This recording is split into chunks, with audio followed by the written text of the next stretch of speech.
Boa noite, amada Igreja do Senhor. Que amor lindo desse nosso Deus glorioso, maravilhoso. Só temos a agradecer pela sua infinita misericórdia, pelo seu amor, pela vida dele em nossas vidas, pelo cuidado que ele tem com cada um de nós em ministrar a sua palavra, nos advertindo, nos presenteando com as suas bênçãos, nos admoestando. Esse é o Deus que nós servimos, um Deus que se preocupa com o seu povo, com o seu corpo, e nós só temos a agradecer.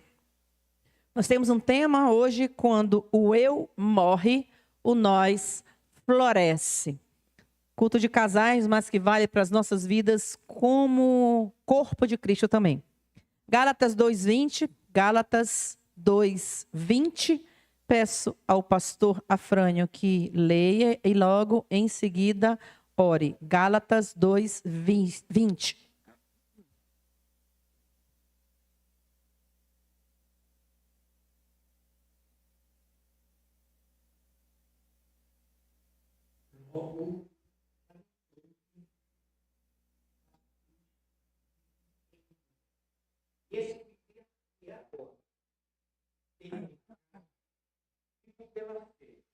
Filho de Deus, que me amou e a si mesmo se entregou por mim.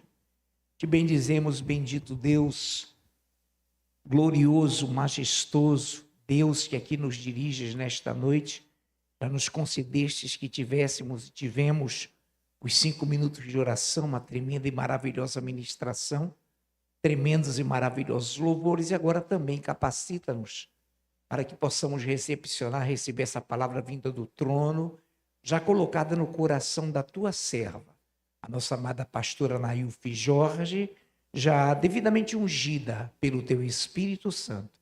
E desde já somos gratos ao Senhor. Em nome de Jesus, amém. Amém. Eu levantei ali, irmãos, porque o vento estava dando bem na garganta. Eu estava arranhando. Gálatas 2:20 diz: logo, como o pastor bem leu, logo já não sou eu quem vive, mas Cristo vive em mim. E esse viver que agora tenho na carne, vivo pela fé no Filho de Deus, que me amou e a si mesmo se entregou por mim. Já estou crucificado com Cristo. Nós não temos mais um eu, nem casado e nem solteiro. Para falar a verdade, ninguém tem mais um eu. Quando a gente tem a base disso na nossa vida, quando a gente passa a entender isso na nossa vida, tudo muda. O evangelho passa a ter sentido. Só tem sentido quando a gente entende esse versículo aqui, que já não vivo mais eu. Não é mais o meu eu que está aqui. Eu não vivo mais nessa carne. É o Espírito Santo que habita em mim. O Senhor fala: se credes em mim, se as minhas palavras estiverem em vós e vocês estiverem em mim, eu vou fazer morada, vocês vão pedir o que vocês quiserem. Por quê? Porque pelo Espírito. Nós vamos entender que nós somos cheios do Espírito Santo, transbordantes pelo Espírito Santo, já não vivemos mais pela nossa própria vontade. Mas tudo o que a gente faz é para glorificar o nome dEle. Quer seja na nossa vida de igreja, quer seja na nossa vida conjugal, nós entendemos que tudo é para a glória do nome do Senhor. O eu é inimigo da unidade, em todos os parâmetros. Como a gente está falando de casal aqui, o eu é inimigo da unidade conjugal. Deixará pai e mãe, se tornarão uma só carne. Então não existe mais eu. Não é a minha vontade individual que vai prevalecer sobre a vontade do meu cônjuge. Quer seja o homem, quer seja a mulher, não é mais a minha vontade. Eu tenho que pensar em nós, porque já não sou mais eu, já fui crucificado. Já fui, irmãos. Crucificado. Se eu casei, mais ainda. Mais ainda. Então, o eu é inimigo da unidade. O egoísmo é uma das maiores causas de conflitos no casamento. Ser egoísta quer ver só o seu lado, só a sua vontade, só você que fala, só você que manda, só que você que estabelece. Isso é cansativo. Como eu já preguei aqui, já falei sobre isso, isso é um relacionamento abusivo. Por mais que um dos cônjuges ache isso normal, não é normal. Sempre tem que ser algo. Às vezes a pessoa vai falar alguma coisa com o outro, parecendo que está dando, o outro tem parecer, tem uma opinião. mas já impondo a minha vontade. Então, só me resta dizer, tá bom, eu não tenho vontade, então é essa. A impressão que dá é que ele está, tipo, solicitando a sua vontade, mas já impondo, já deixando claro qual é a vontade que ele quer que você escolha. Isso não pode existir num relacionamento. Isso não pode existir num casamento. Porque, primeiro, que não glorifica a Deus. Só tem um lado aí. Então, egoísmo é uma das maiores causas de conflito no casamento. Ah, mas eu não discuto com meu cônjuge, mas você está matando um cônjuge. Matando o seu cônjuge. Quando cada um busca apenas seus direitos, esquece dos deveres. Nós temos que entender isso. Tiago 4:1 fala assim: de onde vêm as guerras e pelejas entre vós? Porventura não vem disto, a saber, dos vossos deleites, das vossas vontades, do seu querer, do querer de vocês. Daí vem os conflitos, daí vem você matar o seu cônjuge aos poucos. Aos poucos. E essa não é vontade de Deus. O casamento floresce quando há renúncia. Deus fez isso por nós. Ele deixou o esplendor da glória dele por amor das nossas vidas. Deixou tudo aquilo que ele mais amava ali, para corresponder um amor por alguém que nem merecia, que éramos nós. Nós não merecíamos o amor de Cristo, e mesmo assim ele se doou, foi até a morte, morte de cruz. E ele faz a comparação. Em Efésios, em outros versículos bíblicos, ele fala que o casamento é comparado a Cristo e à igreja. Ele compara o homem com Cristo e o homem e a mulher com a igreja. E sempre vai comparar, porque ele faz essa comparação para mostrar o amor dele, o amor sublime, o amor maravilhoso, da unidade de Cristo com o seu corpo, com a sua igreja, com a sua noiva. É isso que Deus quer para as nossas vidas. O eu precisa morrer para que o nós nasça. É o que nós achamos. Ou isso aqui, meu amor, isso aqui, você não gostou disso aqui, mas isso aqui, olha, preste atenção, isso aqui também me faz feliz. Eu gosto disso aqui. Claro que tudo dentro dos parâmetros bíblicos, tá, irmão? A pessoa querer gostar de uma coisa mundana é outra coisa. Não estou dizendo isso, estou falando para casamento cristão, tá? A pessoa que está assistindo aí, meu marido quer ir sair para balada à noite porque ele gosta. Não, irmão, isso aí não é fora totalmente dos parâmetros até mundanos, que dirá bíblicos, né? Estou falando de coisas bíblicas.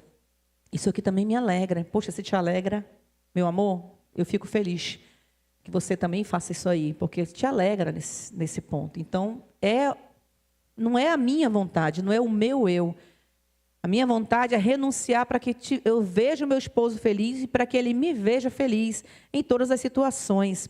Porque a palavra de Deus fala em 1 Coríntios 13, todo mundo conhece, que o amor verdadeiro não busca os seus próprios interesses.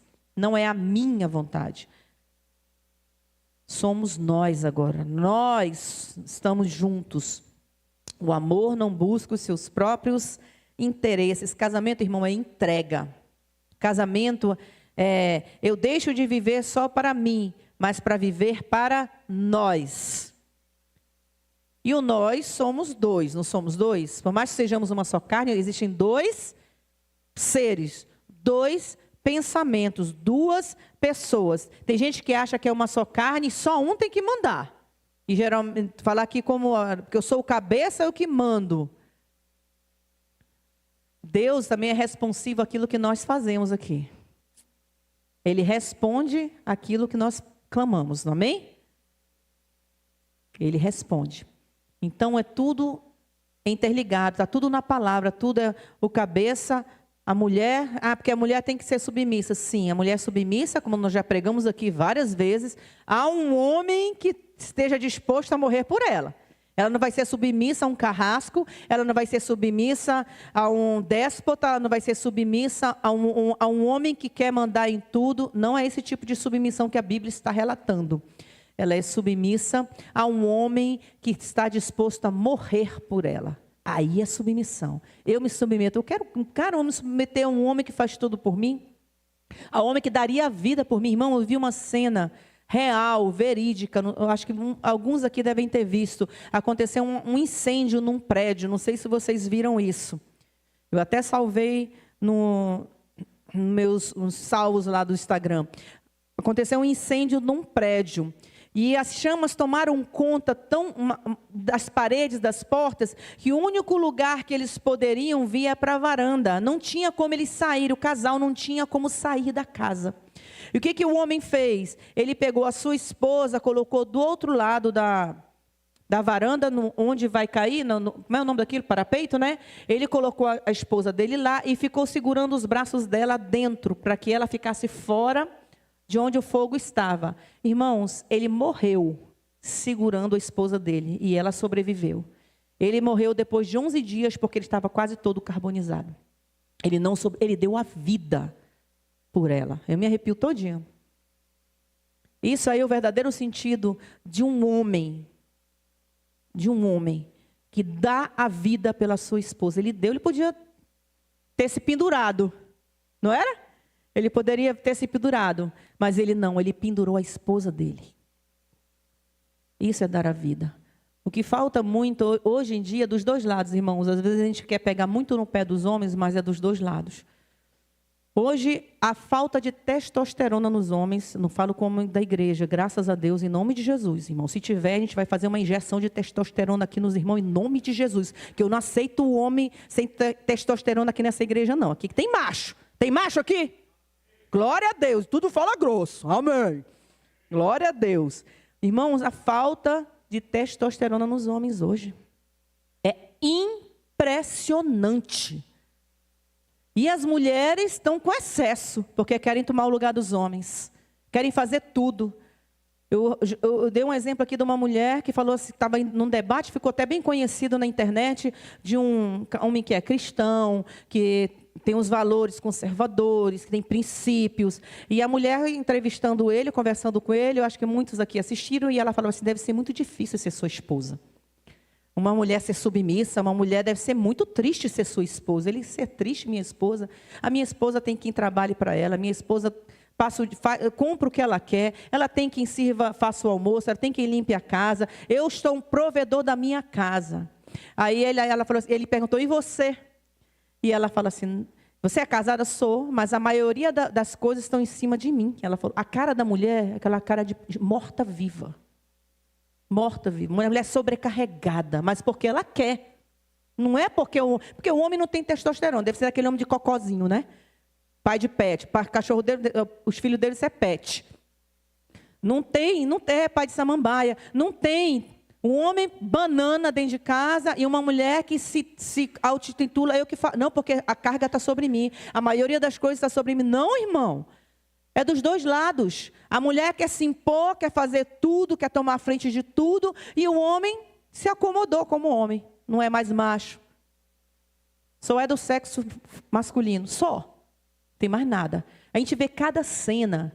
Eu vi uma cena. Eles carregando um garrafão de água. A marido e a esposa. Um garrafão de água, irmão. O que eles fizeram? Um pegou a metade, um virou o garrafão e os dois levando o garrafão. Os dois, um homem e a mulher, levando o garrafão para fora. Aí uma outra mulher que estava com 2 garrafões, olhou para aquele casal. Ela pegou um garrafão, botou no ombro e segurou o outro garrafão e foi embora. Uma mulher. E um homem com a mulher carregando um garrafão. Queima Jesus mesmo, irmão. Está faltando, irmãos... Tem misericórdia. E cada cena absurda. Eu vi uma coisa que era uma piada, né? Que o cara vai chegando e a casa dele é como se fosse aqui, aí vem vindo... Aí ele sai da moto com tudo, a pessoa pensa que está sendo assaltada. E começa a gritar, né? Aí ele fala, não, só vou entrar aqui na minha casa. Só para assustar. Naquele momento que eu gosto de rir, eu vou assistir essas coisas. E aí o que aconteceu? Ele chegou e vinha vindo um casal. E ela...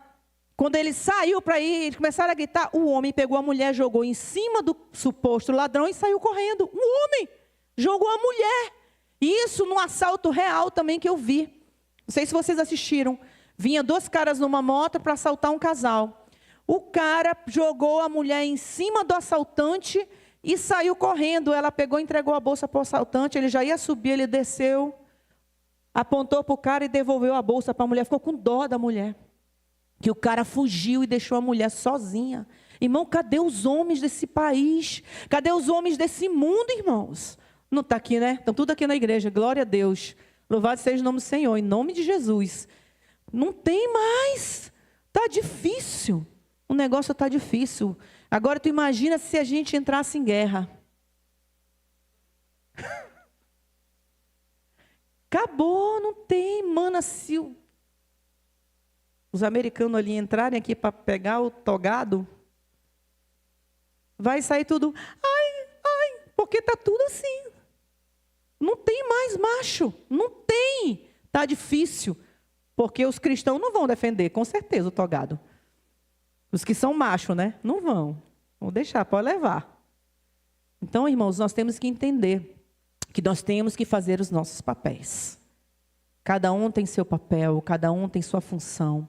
Então, o homem tem que ser o homem, o Cristo, entender a mulher como parte mais frágil, como a mulher não é frágil, a mulher faz tudo ao mesmo tempo, a mulher faz tanta coisa. Deus não está falando em frágil. Assim, nós somos frágeis fisicamente, emocionalmente nós somos mais frágeis. Eu não sou. Minha filha. É assim. Mas que eu sou assim. Então, essa é exceção. Exceção não é regra. Eu estou falando de regra. Regra, a mulher, ela é emocionalmente mais frágil. Então, nós temos que entender, o homem tem que entender a mulher que tem que entender o homem, que o homem é razão. Às vezes, a mulher vai conversar com o homem para desabafar, e ele quer solucionar, porque faz parte do homem ser o protetor, quer logo solucionar o problema. Não, mulher, às vezes a mulher só quer falar, meu filho. Só falar, só desabafar, só conversar. E o homem já quer solucionar aquilo, já quer... Não. Então, o homem tem que entender a mulher. É difícil? É.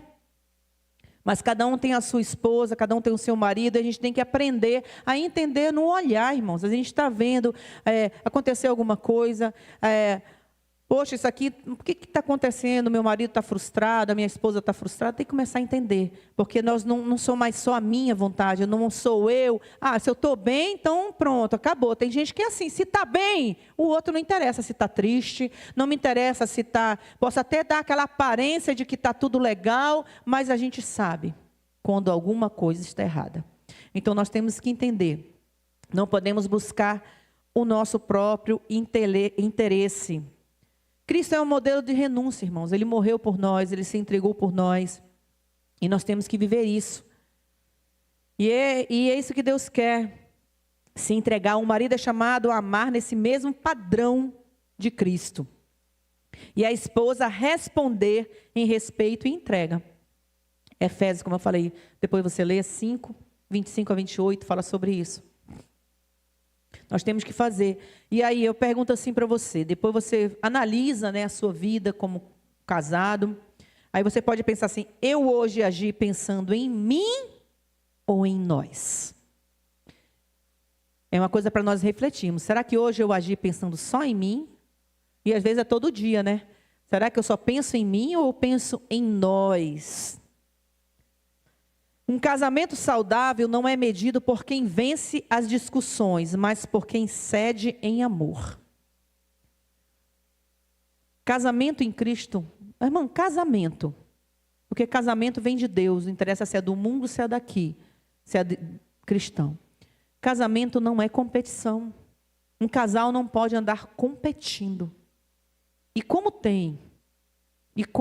Eu quero crer em nome de Jesus que você que nos assiste, os irmãos que estão aqui, não tem isso no casamento em nome de Jesus. Porque não é competição, mas é renúncia, é entrega, é conversa, é companheirismo. Existem pilares num relacionamento, onde muitas vezes só um quer prevalecer, só um quer ganhar, só um quer falar, só um quer fazer todas as coisas e mandar em todas as coisas. A pessoa, é ela que decide tudo, ou é ele que decide tudo. Quando eu falar ele, irmãos, eu não estou me referindo ao homem. Ele, o ser humano, né? Porque senão eu vou ficar toda hora, ele e ela, ele e ela. Quando eu falar ele, não vão sentir os homens que eu estou falando com os homens. Quando eu for falar dos homens, eu vou falar homens, tá? E quando eu falar mulheres, mulheres. Mas quando eu falar ele é o ser humano. O ser humano, muitas vezes, quer se impor a sua vontade e não pensa no que o outro quer. No que o outro gostaria. Eu dei até esse exemplo aqui. Quando a gente vai sair ou quando a gente vai fazer uma viagem, porque o Afraim fala assim, não, decide aí, tu decide. Ele quer que eu decida as coisas para a gente vai. Só que eu faço assim, e não decido. Eu dou opções para que a gente decida junto. Né? Ele me deu todo o aval para eu decidir o que a gente vai fazer, o que a gente vai, para onde a gente vai, tudo direitinho. Os dias ele determina, né, irmão? Porque ele não fica muito tempo fora daqui dessa igreja de jeito nenhum. Os dias ele falou, eu quero tantos dias no máximo. Aí tudo bem, aí eu já entendi, porque tem a obra do Senhor e também, para mim 10 dias já tá bom. Aí, só que dessa vez a gente vai ficar 11, porque a promoção era 11 dias, então teve que ficar 11 dias, ainda chorou, mas ficou 11 dias. Né? Então, assim, aí eu falo assim, amor, tá aqui, eu vou te dar algumas opções, aquilo que tu gosta mais, porque eu escolhi os lugares que eu gosto, lógico, né? Aí eu vou dar para ele das opções, ele dali, ele vai decidir, a gente vai decidir juntos, olha, isso aqui tem isso aqui, isso aqui tem isso aqui. Aí ele, não, então bora, o que tu acha da gente ir para esse lugar? Então bora. Então, nada que eu faça, aqui é um exemplo simples, tá, irmão? De viagem, ou de um jantar, pode ser um passeio, pode ser qualquer coisa. Eu dei um exemplo que a gente vai fazer mês que vem, que a gente vai passar 11 dias fora, mas eu estou passando, assim, podia ser qualquer coisa. Mas tem gente que quer determinar todas as coisas. É nas finanças, é no relacionamento, tem gente, tem casais que eu não conheço, tá? Mas tem casais que determinam a hora que você tem que acordar, a hora que você tem que dormir, que hora você tem que comer, que hora... Eu não conheço, não tem mais aqui na igreja, mas existia um casal assim, que eu saía com essa pessoa, que tinha uma filha que estava namorando, e ele ligava para saber se ela estava comendo, porque ele não queria que ela comesse para ela não engordar. Imagina um casamento com uma pessoa dessa. Você está comendo? Eu quero saber se você está comendo. E não minta para mim. Pelo amor de Deus, irmãos. O casamento vai ser... Eu nem sei como é que está o relacionamento deles. Mas era assim. Então, a que ponto chega um relacionamento quando a pessoa só quer o que ela quer? E ela não pensa no outro. O casamento foi instituído por Deus para ser uma aliança de amor, parceria e renúncia mútua, irmãos. Gênesis 2, 24 fala isso. Por isso deixa o homem, pai e mãe, e se une à sua mulher, tornando-se os dois uma só carne, irmãos. Nós temos que conversar juntos, entender juntos, ver o que o outro gosta, o que o outro não gosta. Só vou fazer tudo aquilo, o tempo todo, aquilo que você só vai fazer o que eu gosto. E assim, meu marido ia ser frustrado, porque tem coisa que ele gosta que eu não gosto. E ele entende isso. Ele não vai me chamar para assistir futebol na televisão, irmãos. Eu não gosto. Não assisto nem do Brasil. Eu vou assistir outro. Nem do Brasil, porque tudo é vendido. Desde a época do... Vocês lembram da meia? Quem lembra aqui? Roberto Carlos. Na hora de chutar o gol, ele ajeitando a meia dele lá para o outro. Não, mano, depois daquilo ali, para mim, morreu. Copa de não sei quando aí. Acho que ainda era... Tem gente que não era nem nascido aqui. Não era nem nascido aqui. Não, gente, para mim eu não gosto de futebol. Não gosto. Nunca gostei. Eu só assistia do Brasil mesmo, na época da Copa. Mas eu não gosto. A pessoa, toda vez que ele fosse assistir o jogo, o Botafogo, eu assisto tudo cada jogo. Flamengo, sei lá. Se ele fosse, não, quero que tu fique aqui, que tu assista comigo. Não, não. Ia ser frustrante para mim. Agora acontece, por exemplo, um passo ali que ele quer que eu veja, ele, amor, vem cá, tudo bem, assistir, poxa, legal, vou compartilhar com ele. Mas ele não vai me frustrar em ficar assistindo ali o jogo com ele, porque eu não gosto. E assim vice-versa, eu gosto de programas que ele não tem prazer em assistir.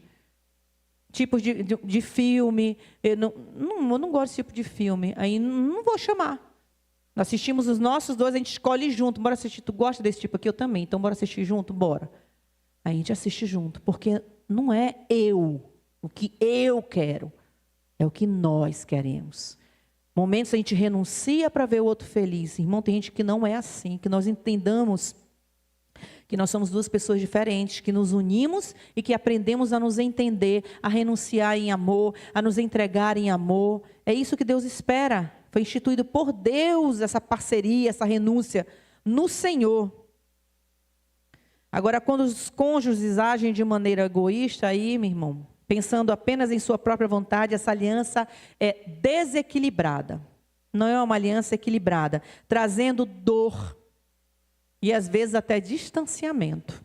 Infelizmente, isso acontece muito em muitos relacionamentos. E o egoísmo é uma das maiores ameaças ao lar. Porque o amor verdadeiro não busca os seus interesses. Irmão, quando você está alicerçado no Senhor, tudo vai bem no teu relacionamento. Quando você faz tudo segundo como Deus está mostrando, Deus está mandando, tudo vai bem no nosso relacionamento. Porque o amor não se conduz inconvenientemente, não procura os seus interesses, não se exaspera, não se ressente do mal. O amor, irmão, tudo sofre, tudo espera, tudo suporta. É esse amor que nós temos que entender um no outro, é compreender o outro. Como eu falei, não é ferir, no sentido de só eu quero, só eu faço, e você está ferindo alguém. Que nós possamos entender isso na nossa vida também como cristãos. Filipenses 2, de 3 ao 4, fala assim: nada façais por contenda ou por vanglória, mas por humildade. Cada um considere os outros superiores a si mesmo. Não atente cada um para o que é propriamente seu, mas cada qual também para o que é dos outros. No casamento significa abrir mão de sempre querer ter razão ou impor seus desejos. Tem gente que só quer ter razão. Isso agora vai para as mulheres, né? Porque é o que mais é falado, é o que a mulher... Fizeram uma pergunta para um homem, pensando capciosamente, né, irmãos? Para assim, o que você gostaria que a sua mulher lhe desse, que nunca lhe deu? Aí ele falou, razão. A mulher nunca deu razão para ele. Então, irmãos, isso aqui vale mais para as mulheres, que a mulher quer estar sempre certa. Apesar de que a mulher tem uma visão diferente do homem. Né? Por isso que Deus fez ela auxiliadora. Não estou dizendo que ela está sempre certa, mas numa maioria é fato. Porque a visão que Deus deu para ela não é a mesma que Ele deu para o homem, senão Ele não teria dado uma auxiliadora. Ele se bastaria. Só existiria homem na terra, então só existiria Adão. Acabou a humanidade. Não teria como reproduzir. Mas Deus fez ela auxiliadora, porque Deus deu visão, amplitude de situações que o homem não tem. O homem, ele é protetor, ele é provedor, ele é o está na frente, mas a mulher tem uma visão de tudo que está acontecendo. A mulher tem uma visão tão ampla, irmãos. É impressionante a visão que Deus deu para a mulher. Como eu falo assim, mulher nem sempre está certa, mas na maioria das vezes, preste atenção no que sua mulher está falando. Preste atenção. Porque Deus não colocou ela em vão do seu lado, não. E a mulher não tem que se vangloriar disso, não. É com humildade, diz a palavra de Deus. Não buscando a sua vanglória, mas a glória de Deus, porque foi Ele que lhe deu essa visão. Tudo que é sem humildade, cai por terra a Bíblia. Tudo que é sem humildade, cai por terra a palavra de Deus. Então nós temos que abrir mão da nossa razão e impor nossos desejos. Porque Tiago fala assim, 3,16, pois onde há inveja e egoísmo, aí há confusão e toda espécie de males. Onde há inveja e egoísmo. O egoísmo gera contenda no lar, irmão. Gera frustração no lar. E essa não é a vontade de Deus para as nossas vidas. E aí, muitas vezes ele se manifesta o egoísmo de maneira sutil num casamento, num relacionamento. Ainda mais quando se casa com alguém que, em nome de Jesus, no cristianismo, em nome de Jesus, eu não creio que deva ter isso aqui. Mas é um alerta para as nossas vidas. A gente se torna narcisista. E em nome de Jesus, não existe espaço para narcisista no Evangelho. Isso é um alerta para cada um de nós, tanto homem quanto mulher. Você que é casado, não pode existir narcisista e Evangelho não andam juntos. Não existe homem de Deus narcisista.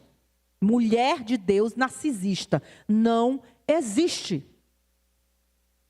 E se algum de nós estiver caminhando para isso, em nome de Jesus, a hora é hoje, é agora, Já passou até do tempo de a gente, Senhor, em nome de Jesus, que eu não quero ser esse tipo de mulher na vida do meu marido. Eu não quero ser esse tipo de marido na vida da minha esposa.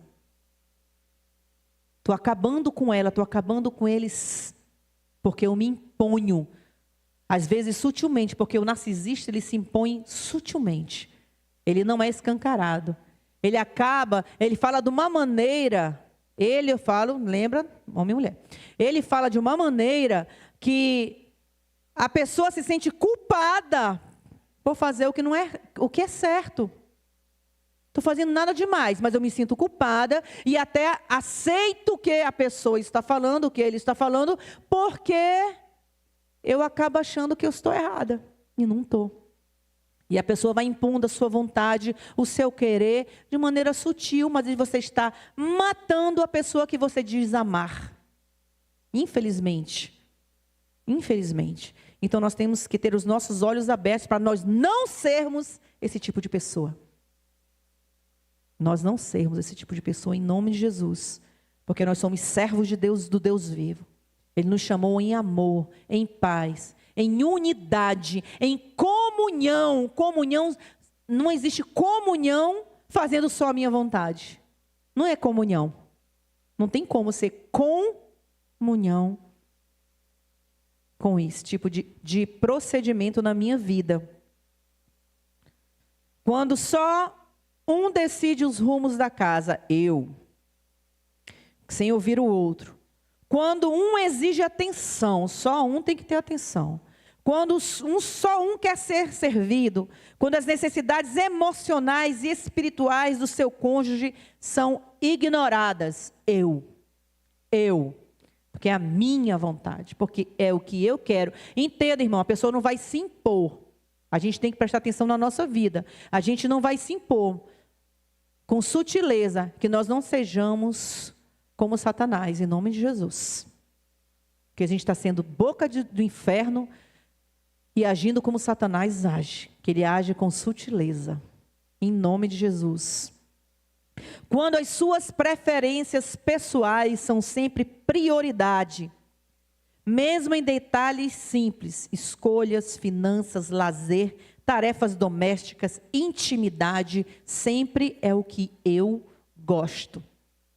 O que eu quero, porque é isso que me dá vontade, é isso que me dá prazer, seja em que for na minha vida, nessas áreas todas e muitas mais, muitas outras áreas na nossa vida. Irmãos, isso acaba com uma pessoa, com um relacionamento, por mais que eu já vi pessoas que aparentemente são tão felizes, mas o olhar, ela não nega. O olhar não nega a verdadeira felicidade. Meu pai falava isso, e isso ficou marcado no meu coração. Depois de tudo aquilo que aconteceu, quando vocês sabem o nosso relacionamento, como é que foi, e depois de um tempo, quando eu fui ter com meu pai, a gente começou a conversar, já começou a viver bem, graças a Deus, depois de uns aninhos, né, amor? E quando meu pai começou a conversar, e ele olhou para mim, olhou para a frente e falou assim: a minha filha é feliz, porque o olhar não esconde a tristeza. E a gente vê felicidade no olhar dela. Então, que possam ver felicidade no seu olhar. Porque quando há felicidade no olhar dos dois, aí existe nós, não existe mais eu. Porque aí estão alicerçados em Cristo, estão fazendo a vontade de Deus. E todos se tornam benditos, porque vivem a vontade de Deus. Não sou eu mais quem vive, mas Cristo vive em mim. E se Cristo vive em mim, não tem como eu ser infeliz. Não tem como eu fazer a minha vontade, porque não existe minha, existe nossa. É isso que Deus quer. E quais são as consequências do egoísmo no lar? Gera frustração e tristeza no cônjuge, como eu falei aqui, que não é ouvido. Aparentemente é. Aparentemente ele é ouvido. Você fala o que você gostaria, o que você estaria fazendo, ou fazendo isso aqui. Poxa, isso aqui me dava alegria. Me dava alegria. Porque o que acontece, irmãos, é como se eu olhasse assim, visse meu marido. Já dei esse exemplo aqui, né? Eu vou sempre estar dando, porque a gente nos assistindo pela internet, a palavra de Deus também fala que a fé vem pelo ouvir, e a gente tem que atar para a gente nunca esquecer das coisas que são ministradas na nossa vida através da palavra de Deus. É como se eu impusesse ao meu marido só aquilo que eu quero fazer, e aquilo vai gerando frustração na vida dele, e isso não é a vontade de Deus para a vida de ninguém. Que eu não seja assim, que meu marido não seja assim, que nenhum marido, nenhuma esposa seja assim, em nome de Jesus. Você que nos assiste pela internet, nós temos que ouvir o outro lado, e falar assim, poxa, isso aqui, porque senão eu seria assim, ele chega comigo, poxa amor, eu quero fazer isso aqui, digamos, muito tempo que o Afraim não vai mais para futebol, ele não... Mas eu sempre, eu já dei, né? Você lembra que eu falei aqui, até falei, dei um exemplo aqui. Ele falasse assim, amor, queria ir para o futebol ali com os meninos ali para... Vou nem jogar, mas eu queria ir. Vai, meu amor. Quantas vezes ele foi e eu ficava aqui assistindo meu filme? Amor, vou ficar em casa assistindo filme. Agora, se eu só quisesse a minha vontade, tu vai? Não vai não. Eu vou ficar em casa e tu vai para o futebol? Não, pode ficar aqui do meu lado. Porque eu estou feliz. Ele ficou frustrado. Ele vai ficar, mas vai ficar frustrado. Eu estou frustrando e minando o meu marido. E assim vice-versa, irmãos. Frustrando. Poxa, isso aqui dá um prazer para ele. Está fazendo alguma coisa errada? Não, estou com o povo da igreja aqui, jogando futebol lá, não sei mais nem onde é que é os futebols da vida aqui. Né? Que agora, cada vez num canto, eu não sei mais não. Eu falo assim, às vezes eu ainda falo para ele, amor, tu não queres ir? Ele, não, amor, não quero ficar em casa. Agora só cuida de neto. O prazer dele agora é cuidar dos meninos. E a gente fica aqui. Então, irmãos, eu jamais faria, não quero ser esse tipo de pessoa, no nome de Jesus. Essa pessoa narcisista que só quer o seu prazer, a sua vontade, o seu querer, aquilo que eu gosto, aquilo que eu quero. Aparentemente, até mostrando para ele, poxa, legal, futebol, poxa, amor, mas eu vou ficar aqui sozinha, triste, abandonada, vou ficar, poxa. O que eu estou fazendo nele? Mesma coisa que se eu falasse, não, tu não vai. É a mesma coisa. Não muda. É a mesma atitude, só que com sutileza. É aquele lobo com pele de cordeiro, né? Eu me mostro uma pessoa maravilhosa por fora, mas ali dentro eu estou falando, tu não vai. Tu não vai. Então, assim. Então, que a gente entenda, a gente não pode frustrar. Gera frustração, tristeza do seu cônjuge. Abre espaço para mágoas silenciosas, enfraquece a unidade e a cumplicidade do relacionamento, distorce o propósito de ser uma só carne. Isso distorce o propósito de ser uma só carne. Que nós lemos lá em Gênesis 2:24. E qual é o caminho de Deus para já ir finalizando? Para vencer o egoísmo? É o amor sacrificial, irmãos. É o amor de Deus na nossa vida. Maridos, amai vossas mulheres, como também Cristo amou a igreja e a si mesmo se entregou por ela. Mulheres, respeitem os seus maridos, honrem, amem, sejam submissas como ao Senhor. Há um homem maravilhoso, um homem digno, um homem que entende o seu lado, um marido maravilhoso, um marido tem erros como todo mundo, a mulher tem erro, o homem tem erro. Erro é uma coisa, irmãos, permanecer no erro é outra. No casamento, ambos são chamados a servir e não a dominar. Nós temos que entender. A comunicação tem que ser saudável. Efésios 4:15, mas seguindo a verdade em amor, cresçamos em tudo naquele que é a cabeça, Cristo. Nos orienta a falar a verdade em amor. O cônjuge percebe que o egoísmo deve expressar com sabedoria e amor, não com acusações. Então, nós temos que nos examinar. Tenho exigido mais do que tenho oferecido? Que a gente tem gente só dá, né? Eu só quero receber, só é a minha vontade. Será que eu tenho exigido o tanto que eu tenho oferecido? É isso que nós temos que entender.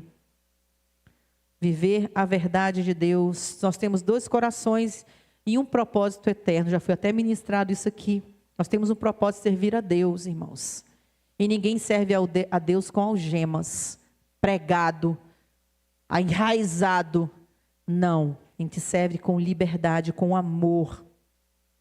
Casamento não existe apenas para dar felicidade, mas para cumprir um plano divino, na vontade de Deus. Ele é o reflexo da união entre Cristo e a igreja.